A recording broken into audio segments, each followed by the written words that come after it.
কিছুদিন আগে নজরে আসলো, একজন অন্য ধর্মের বড় ডাক্তার বলছেন মুসলমানদের 5 ওয়াক্ত নামাজ আমার বড্ড পছন্দ। আরেকটু আসতে, উনি ওনার বক্তব্যে যে বিষয়টা তুলে ধরতে চেয়েছেন, যার মূল কথা হচ্ছে যে যারা 5 ওয়াক্ত নামাজ পড়বে, এই 5 ওয়াক্ত নামাজের ভিতরে যতবার রুকু করে কোমর ভাঙবে,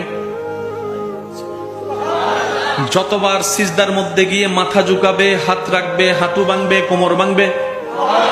যতবার বৈঠকে বসে তার পা গুলাকে সুন্দর করে ভাঁজ করে রাখবে,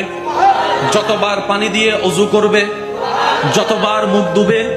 যতবার হাত ধুবে, যতবার কুলি করবে,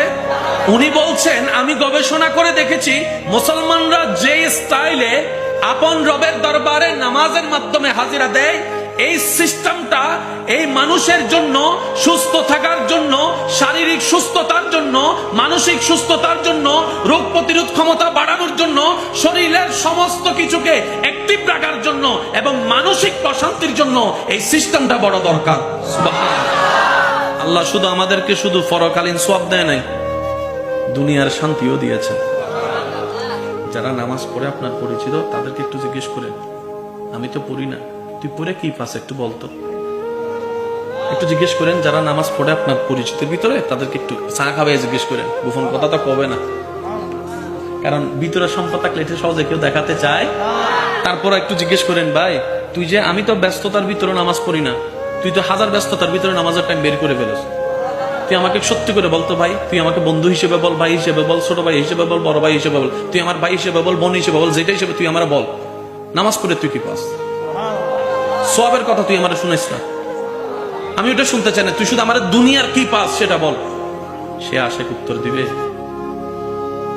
রবের দরবারের সামনে আমার মতো গুনেহগার, আমার মতো পাপী, আমার মতো অনুপযুক্ত ব্যক্তি দাঁড়ানোর যে সৌভাগ্য আল্লাহ দিয়েছেন, এটাই তো বড় দয়া। আমি যে পাপ করেছি, আর রবের দরবার যত রহমতের দামি দরবার, রবের দরবারের আশেপাশে না, 100 মাইল দূরেও থাকার যোগ্যতা আমার কাছে নাই, কিন্তু আমার রব রহমান এত দয়াবান, হাজার গুনাহ করার পরও যখন রবের দরবারে আসি, রব বলে যে রহমতের দরজা খুলে দাও, আমার গুনাহগার বান্দা এসেছে, আমি রবের দরবারে।